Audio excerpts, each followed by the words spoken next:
चालू बहू के सासू मंत्र। इस दुनिया में सास से इतना डरने की क्या जरूरत है।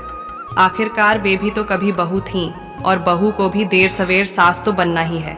लेकिन ससुराल में अपना वर्चस्व कायम करना है तो सास को पटाना जरूरी है।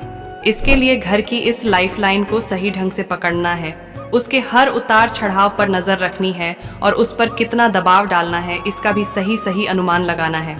पेश हैं सास को पटाने के लिए आजमाए हुए कुछ नुस्खे जो एक बहू की जिंदगी को खुशियों से भर देंगे। नंबर 1, आप सही कहती हैं सासू मॉम। इस अद्वितीय मंत्र का जाप आप दिन में 10-15 बार करो। वे अगर दिन को रात कहें तो रात कहो, पर ध्यान रखो कि सास भी कभी बहू थी। नंबर 2, चाणक्य नीति से काम लो। सास का मूड देखकर बात करो। अगर उनका मूड अच्छा है तो माने जाने की संभावना से अपने मन की बात कही जा सकती है। अगर वे मना कर दें तो तुरंत पलट जाओ, हाँ मम्मी जी, मैं भी यही सोच रही थी। नंबर 3, भोली सूरत चालाक मूरत। सबसे पहले इसमें आपको करना यह है कि अपने आप को ऐसा दिखाना है कि जैसे आपको कुछ आता ही नहीं है, सही गलत की समझ ही नहीं है, एकदम भोंदू हैं आप। ऐसे लोगों को सिखाने में सिखाने वालों को बड़ा मजा आता है। ये तो सीखने वाला ही जानता है कि उसने कितने घाट का पानी पिया है। सास अगर घर की प्रधानमंत्री हैं तो रहने दो, आप बस प्रेसिडेंट वाली कुर्सी पर नजर रखो। इस बात को एक उदाहरण से समझो। सुबह जल्दी उठने के बजाय अपने टाइम पर उठो और जल्दी जल्दी पल्लू संभालते हुए सासू मॉम के पास जाकर ऐसे दिखाओ कि आप तो जल्दी उठना चाहती थीं, पर आपका दिल आपका साथ नहीं देता, बस दगा ही देता है। देखो माँ, अलार्म ही नहीं बजा, मोबाइल की बैटरी भी आज ही डाउन होनी थी। इस वाक्य को अच्छे से कंठस्थ कर लो क्योंकि यह बहुत काम आएगा। सास को भला आजकल का स्मार्टफोन चलाना कहाँ आता है। एक हफ्ता ऐसे ही बहाने बना लो और ज़रूरत पड़े तो नेट पर बहाने सर्च कर लो। एक हफ्ते बाद देखना सास टोकना बंद कर देंगी, फिर बहू का मोबाइल चार्जिंग के लिए लगाना शुरू कर देंगी। नंबर 4, बारीक निरीक्षण। इसमें आपको देखना है कि किस कैटेगरी की सास आपको मिली है। धार्मिक या मॉडर्न धार्मिक हैं तो थोड़ी मुस्तैदी दिखाकर 2-4 भजन याद कर लो। गूगल है ना आपकी मदद के लिए। आपको कोई संगीत अवार्ड थोड़े ही जीतना है, आपको तो बस अपनी सास के दिल में जगह बनानी है। फिर क्या, उनकी कीर्तन मंडली में थोड़ी ना नुकर करके अपनी आवाज का जादू बिखेरो, फिर देखो लोग कैसे आपकी वाहवाही करते हैं। बहू के ऐसा करने पर सास का सीना तो गर्व से फूल जाता है। वे वारी वारी जाती हैं अपनी बहू पर आपको इसे अपने ऊपर हावी नहीं होने देना है। हाथ जोड़कर कहाँ मैं कहाँ सासूमान वाली चाणक्य नीति अपनाए रखनी है। नंबर 5, तारीफ पर तारीफ। बस यही एक अच्छी बहू की निशानी है।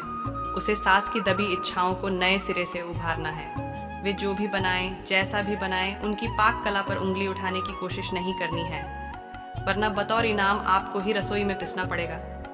नंबर 6, अपनी तारीफ को कभी सीरियसली न लें। आपके बनाए खाने की चाहे कितनी भी तारीफ हो, उसे नज़रअंदाज ही करें, वरना घर को एक परमानेंट कुक मिल जाएगा और घर के सभी सदस्य उसकी तारीफ करके उस शेफ बहू को रसोई में अपनी फरमाइशों में ही उलझाए रखेंगे। आपको जब तब मम्मी जी आपके खाने का जवाब नहीं, काश मैं ऐसा खाना बना पाती, सिर्फ कहना है करना नहीं है। आप तो मेरी मम्मी से भी ज़्यादा अच्छा खाना बनाती हैं। आपके यह कहने पर तो आपकी सांस फूल कर कुप्पा हो जाएंगी और आपको रसोई से छुट्टी मिल जाएगी। ऐसा होने पर अक्सर होता यही है कि सास का बस चले तो बहू को खिला खिला कर ही मार डाले। नंबर 7, स्मार्ट बने। इसमें आपको अपने ज्ञान को कदम कदम पर इस्तेमाल करना है। सारे ब्यूटी ट्रीटमेंट सास पर आजमाने हैं। कहीं जाने से पहले उनका फेशियल कर दें, उन्हें अच्छे से तैयार कर दें, सुंदर सा जूड़ा बना दें। इन सब कामों में तो हर बहू परफेक्ट होती ही है। नंबर 8, खर्चा करें। सास को बहू का उन पर खर्चा करना अच्छा लगता है, इसलिए मौक़ों पर अगर बहू सास को उपहार दे तो सास तो बहू पर वारी वारी जाएगी। नंबर 9, वाचाल बनो। वक्त देखकर सही बात करने का हुनर विकसित करो। ऑफिस में काम करती हो तो आराम से दोस्तों के साथ तफरीह करके आओ और घर में घुसते ही ऐसे दिखाओ जैसे ऑफिस से घर पहुंचकर पता नहीं कितनी बड़ी जंग जीत ली या कोई किला फतह कर लिया। रोनी सूरत और भोली मूरत दर्शाते हुए, इससे पहले कि कोई आप पर चढ़े आप शुरू हो जाएं, हाय राम आज फिर देर हो गई, सॉरी मम्मी जी ये ट्रैफिक भी ना, कोई साइड ही नहीं देता। अगर वह गाड़ी वाला थोड़ा रुक जाता तो क्या हो जाता उसका आदि आदि। नंबर 10, गुरु घंटाल बनो, यानी बातें ज़्यादा काम कम। एक बात को बार बार दोहराओगे तो वह भी सही लगने लगेगी। कुछ भी पकाओ तो पहले ही बोलना शुरू कर दो, मुझे पता है कि आज खाना स्वादिष्ट नहीं बना है। मम्मी जी, सास तो बहुत टेस्टी खाना बनाती हैं। मैं जाने कब सीख पाऊंगी, शायद इस जन्म में तो नहीं। चेहरे पर ऐसे भाव लाओ कि सबकी दया दृष्टि आपकी झोली में ही गिरे। सास तो अपनी तारीफ सुनकर फूल कर कुप्पा हो जाएंगी और कहेंगी, बेटा मैं तुझे सिखाऊंगी, बस ये मौका हाथ से नहीं जाने देना है। खुशी खुशी उनकी विद्यार्थी बन जाओ। रसोई में जाकर बस थोड़ा हाथ हिला दो और तारीफ खूब बटोर लो। अगर पति खाने में कोई कमी निकालें तो साफ मुकर जाओ ये बोलकर कि मम्मी ने बनाया है। अब बेचारे पति अपनी माँ से थोड़े ही कुछ कहेंगे।